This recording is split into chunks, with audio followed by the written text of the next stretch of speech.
की बात करते हैं तो अक्सर हमारे मन में सख्ती, अनुशासन और कठोरता की तस्वीर उभरती है। लेकिन क्या आपने कभी सोचा है कि एक जेल भी बदलाव और उम्मीद की कहानी कह सकता है? आज हम आपको मिलवाने जा रहे हैं ऐसे जेल अधीक्षक से जिन्होंने शाहजहांपुर के कारागार को एक संवेदनशील घर में बदल दिया है। ऐसे मिजाजी लाल जिन्हें राष्ट्रपति और राज्यपाल दोनों से सम्मानित किया गया और जो बंदियों को सिर्फ कैद में नहीं बल्कि जीवन में नई राह दिखा रहे हैं। आइए जानते हैं कैसे इनके सरल स्वभाव और सकारात्मक सोच ने जेल की तस्वीर ही बदल दी। आज हम एक ऐसे जेल अधीक्षक के बारे में बताएंगे जिन्होंने न केवल महामहिम राष्ट्रपति और राज्यपाल से सम्मान पाया बल्कि शाहजहांपुर जेल में बंदियों और समाज दोनों के लिए एक नई मिसाल कायम की है। चलिए जानते हैं मिजाजी लाल के सरल, संवेदनशील और नेतृत्व गुणों से जेल में हो रहे इन सकारात्मक बदलावों के बारे में। ये है मिजाजी लाल, शाहजहांपुर जेल के अधीक्षक।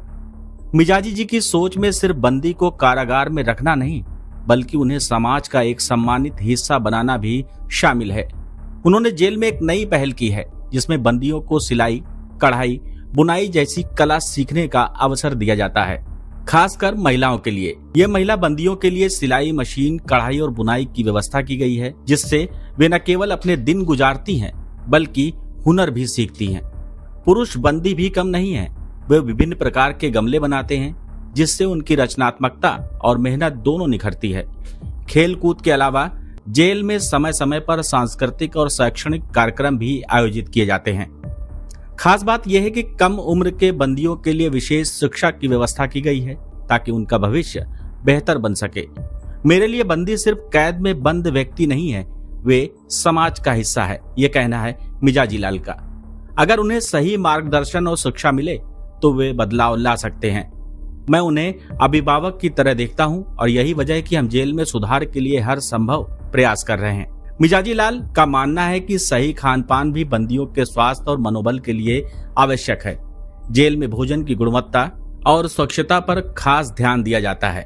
और भी क्या नेशन नाउ समाचार पर जेल अधीक्षक मिजाजी लाल ने बताया वो भी आप देखिए।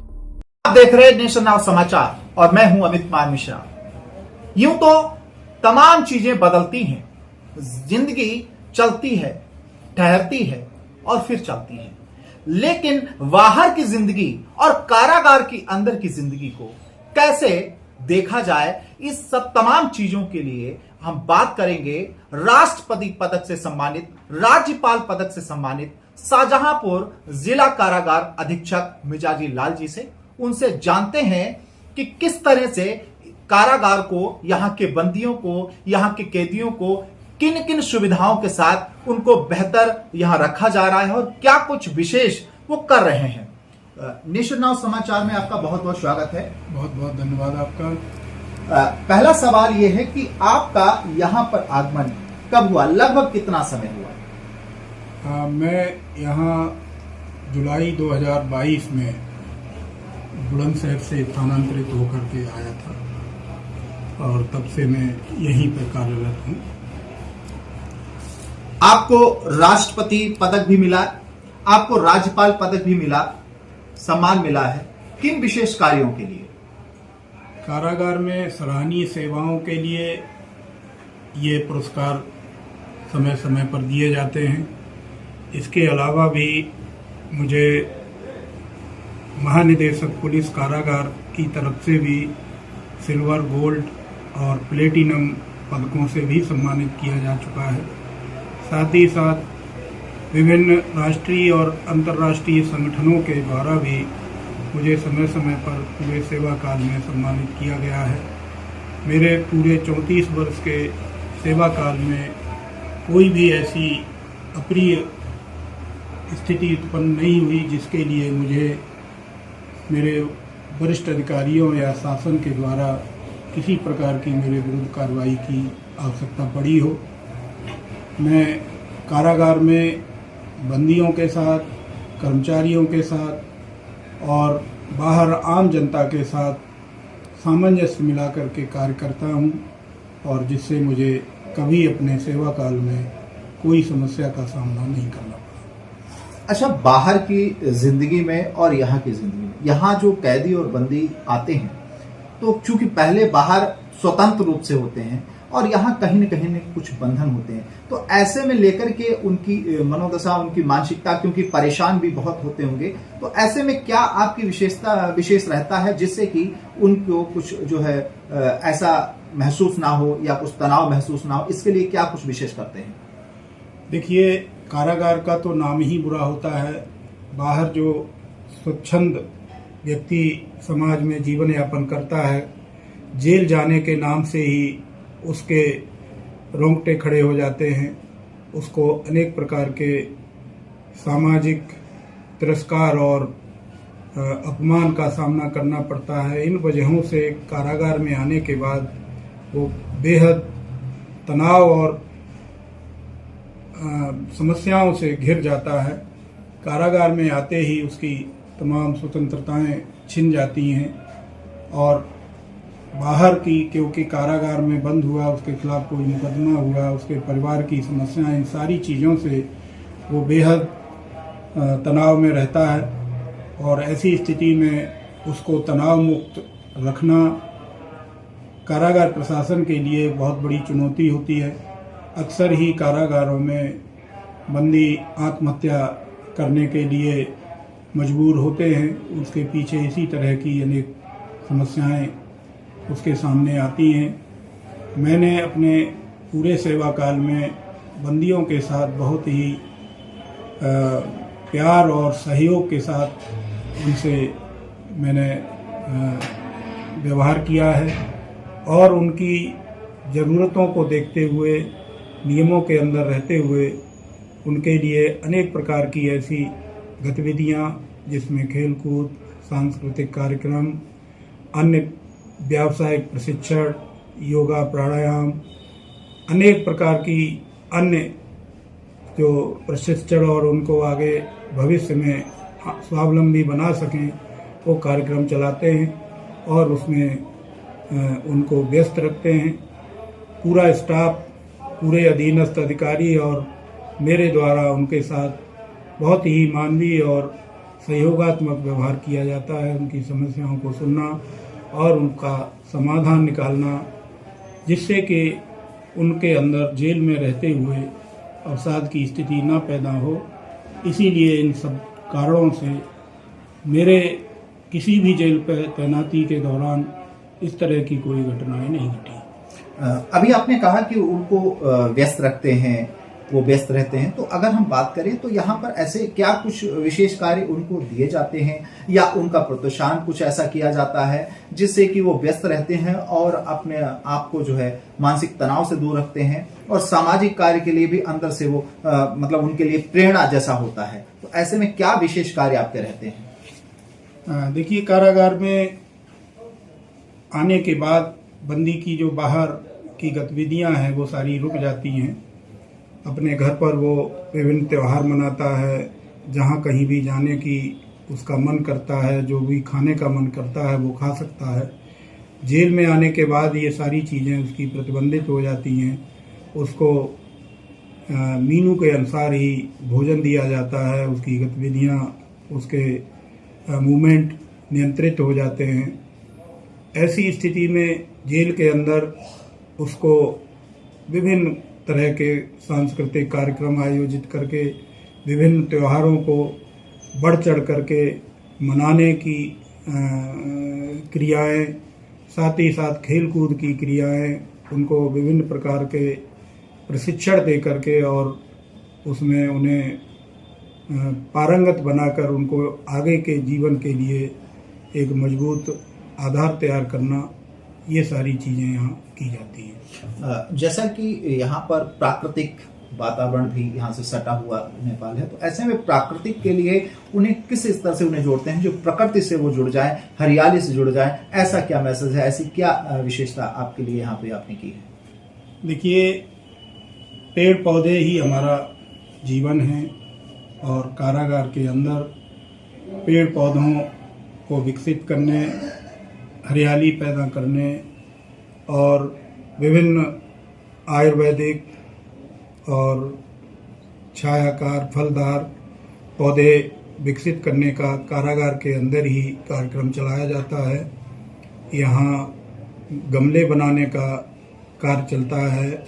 जैसे लोग आते हैं, कहते हैं कि ये तो एक जो है पार्क या आश्रम के रूप में है, तो प्रकृति से जुड़ने के लिए और यहाँ बंदियों को आयुर्वेदिक चिकित्सा के लिए बहुत प्रोत्साहित किया जाता है। सभी प्रकार के आयुर्वेदिक पौधे कारागार के अंदर बहुतायत में लगाए गए हैं और उनका प्रयोग करने के लिए बंदियों को प्रोत्साहित किया जाता है। प्रतिदिन योगा, प्राणायाम और व्यायाम की व्यवस्था है। साथ ही साथ कारागार के अंदर जिम भी स्थापित किया गया है। अगर बात करें महिलाओं की, तो यहाँ पर कारागार में जो महिलाएं हैं तो उनके लिए क्या ऐसे विशेष कार्य हैं या किस तरह से उनको जो है उनके कार्यों में व्यस्त किया जाता है? कारागार में महिलाओं पर भी विशेष ध्यान दिया जाता है। उनके शिक्षण कार्य के लिए 2 महिला टीचर लगाई गई हैं। साथ ही साथ शिक्षण कार्य के अतिरिक्त उन्हें विभिन्न प्रकार के प्रशिक्षण कार्यक्रम भी दिए जाते हैं, जिसमें पेंटिंग का कार्य है। और शाहजहांपुर में 1 डिस्ट्रिक्ट 1 प्रोडक्ट के तहत जरी जरदोजी का प्रशिक्षण दिया गया है। उन्हें धूपबत्ती बनाना, गमले बनाना, कलात्मक गमले और क्या नाम है, ये जो मच्छर मारने वाली अगरबत्ती बनाना और सिलाई कढ़ाई के प्रशिक्षण आदि उन्हें दिए जाते हैं। अच्छा, जहां तक मैंने सुना है कि आपका लगाव यहाँ पर जो सभी से है, लेकिन विशेष जो महिलाओं के साथ कुछ ऐसे बच्चे भी हैं जो महिलाओं के साथ हैं, उनके प्रति भी विशेष लगाव रहता है। तो ऐसे में चूंकि वो उनकी बाल्य अवस्था है और कारागार में वहां के माहौल को देखते हैं, तो ऐसे में इस माहौल को उन बच्चों के प्रति किस तरह से, उन बच्चों के प्रति आप स्नेह व्यक्त करते हैं, किस तरह से आप उनके लिए कुछ विशेष करते हैं? देखिए, बच्चे तो बेगुनाह हैं। छोटी उम्र की वजह से माँ के साथ उन्हें जेल में रहना पड़ रहा है, तो बच्चों के प्रति स्नेह दिखाना, एक संरक्षक की भूमिका निभाना, इसके लिए मैं विशेष ध्यान रखता हूँ। और आपको आश्चर्य होगा कि जब मैं महिला बैरक में जाता हूँ तो सारे बच्चे अपनी माँ को छोड़ करके मेरी गोद के लिए भागते हैं। मैं उन पर समय समय पर उनके खाने पीने की, उनकी पसंदीदा चीज़ें और साथ ही साथ उनके रोज़ के खान पान में विशेष व्यवस्था की गई है। उनको नियमित रूप से दूध मिलना, फल मिलना, बिस्किट वगैरह, चॉकलेट, टॉफ़ी, चिप्स, कुरकुरे आदि उनको नियमित रूप से दिए जाते हैं। और उनकी पढ़ाई के लिए भी टीचर रखी गई है। साथ ही जो महिला बंदी हैं वो भी उन्हें विभिन्न प्रकार की पढ़ाई लिखाई के कार्य करती हैं। एक महिला बंदी है जो उन्हें केवल इंग्लिश सिखाने का कार्य करती है और बाकी उनके लिए खेल कूद के लिए अनेक खिलौने उपलब्ध कराए गए हैं। क्रच बनाया गया है जहां वो खेलते कूदते हैं, पढ़ते हैं और आगे के लिए अपने जीवन को सुदृढ़ बना रहे हैं। ऐसे में अगर बात करें तो कुछ ऐसे नाबालिग बच्चे भी होंगे जो किसी न किसी अपराध में यहाँ पर जो है आए हैं, तो ऐसे में क्या शिक्षण कार्य की अगर बात की जाए तो उनको कैसे, चूंकि अभी से ही नाबालिग उम्र में ही वो अगर अपराध की दुनिया में कदम रख देंगे तो भविष्य उनका कैसा होगा, कैसे समाज का भविष्य होगा, क्या देश का भविष्य होगा। तो ऐसे उनको सुधारने के लिए शिक्षा को लेकर के अन्य कुछ ऐसे क्या आपने इंतजाम किए? देखिए, कारागार में प्राइमरी शिक्षा से लेकर के उच्च शिक्षा तक की व्यवस्था की गई है। पुरुष बंदियों में भी हमारे पास एक बेसिक शिक्षा विभाग का सहायक अध्यापक तैनात हैं। साथ ही साथ जो शिक्षण कार्य में रुचि रखने वाले हैं या जेल के बाहर वो शिक्षण कार्य करते थे, ऐसे बंदियों को लगाया गया है, जो सभी बंदियों को जो निरक्षर हैं उन्हें साक्षर करते हैं।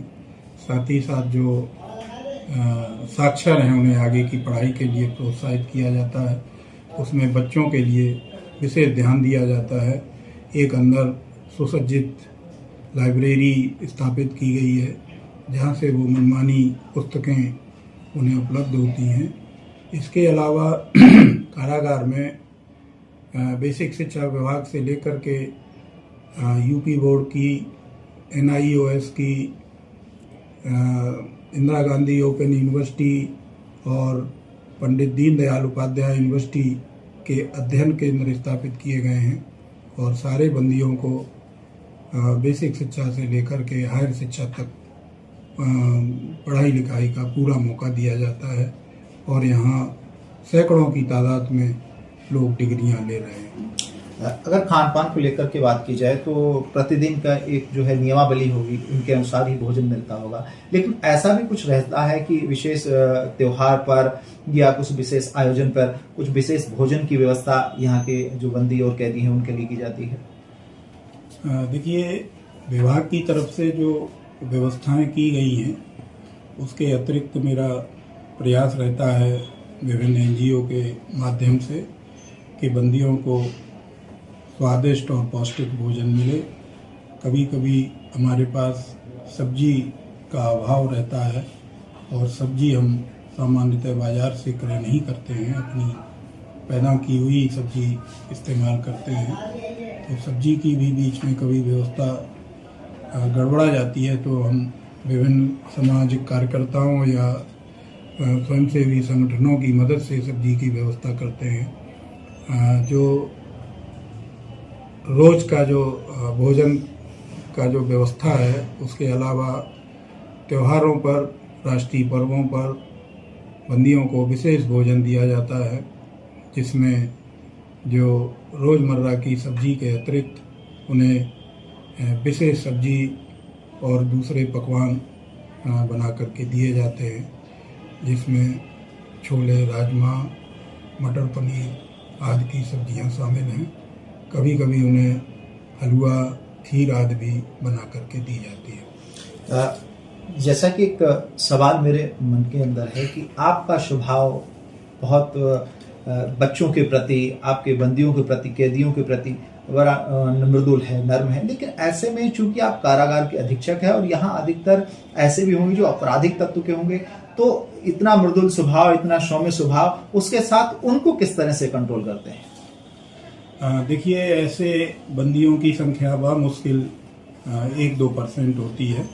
मैं केवल शाहजहांपुर जेल की बात नहीं कर रहा, सारी जेलों की लगभग यही स्थिति है। यहाँ अभ्यस्त अपराधी 1 से 2% ही होते हैं और जहाँ तक उनके स्वभाव या उग्र स्वभाव की बात है, मैंने अपने पूरे सेवा काल में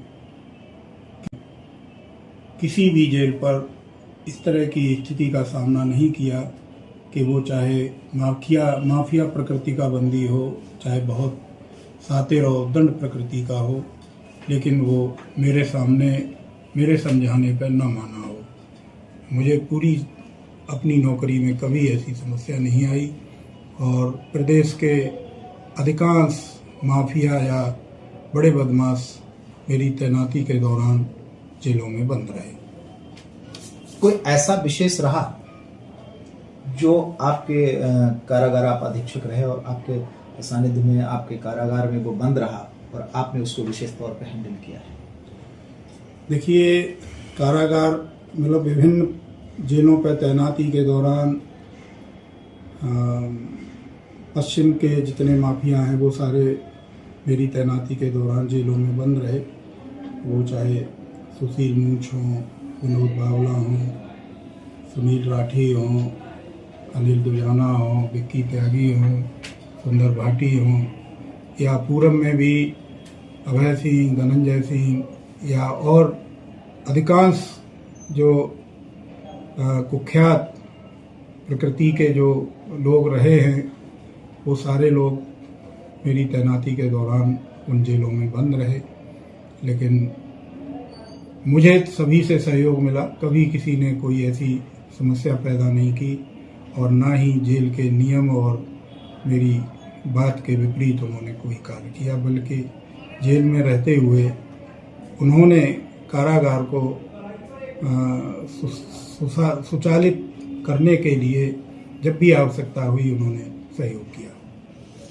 जब से आप यहाँ शाहजहांपुर की कमान कारागार की आपने संभाली है, तो यहाँ पर कुछ सारे कार्य जिस तरह से आपने बताया, बंदियों को ट्रेनिंग, उनके भोजन की व्यवस्था, निर्माण कार्य, सिलाई कार्य, या तमाम कार्य आपने बताए हैं।